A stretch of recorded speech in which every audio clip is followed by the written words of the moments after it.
দিনাজপুরে চিরিবন্দরে প্রেমিকের বাড়িতে প্রেমিকার অবস্থান, বিয়ের দাবিতে পরীক্ষা অনিশ্চিত। দিনাজপুরের চিরিবন্দর উপজেলায় প্রেমিকের বাড়িতে বিয়ের দাবিতে গত 4 দিন ধরে অবস্থান করছেন এক কলেজছাত্রী। ঘটনাটি ঘটেছে উপজেলার বাজেদিঘরণ নাইট মুক্ত পাড়া গ্রামে।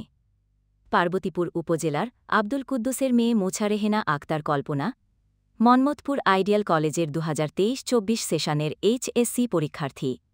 গত 16 জুন 2025-এর সকাল 11টার দিকে তিনি প্রেমিক মো রেজাউল ইসলাম সবুজের বাড়িতে গিয়ে অবস্থান নেন।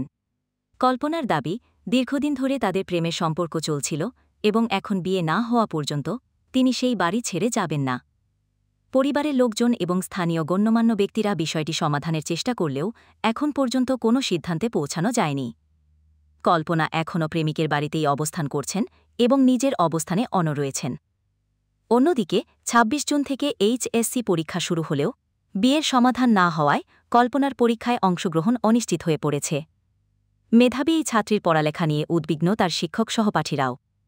তবে সর্বশেষ খবর অনুযায়ী উভয় পরিবার আলোচনায় বসেছেন এবং পরিস্থিতি ইতিবাচকভাবে বিয়ের দিকে অগ্রসর হচ্ছে বলে জানা গেছে। দিনাজপুরে চিরিবন্দরে প্রেমিকের বাড়িতে প্রেমিকার অবস্থান, বিয়ের দাবিতে পরীক্ষা অনিশ্চিত। দিনাজপুরের চিরিবন্দর উপজেলায় প্রেমিকের বাড়িতে বিয়ের দাবিতে গত 4 দিন ধরে অবস্থান করছেন এক কলেজছাত্রী। ঘটনাটি ঘটেছে উপজেলার বাজেদিঘরণ নাইট মুক্ত পাড়া গ্রামে।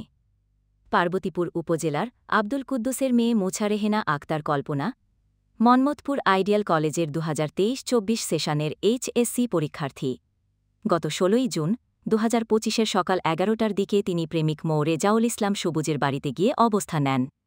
কল্পনার দাবি, দীর্ঘদিন ধরে তাদের প্রেমের সম্পর্ক চলছিল এবং এখন বিয়ে না হওয়া পর্যন্ত তিনি সেই বাড়ি ছেড়ে যাবেন না। পরিবারের লোকজন এবং স্থানীয় গণ্যমান্য ব্যক্তিরা বিষয়টি সমাধানের চেষ্টা করলেও এখন পর্যন্ত কোনো সিদ্ধান্তে পৌঁছানো যায়নি। কল্পনা এখনও প্রেমিকের বাড়িতেই অবস্থান করছেন এবং নিজের অবস্থানে অনড় রয়েছেন।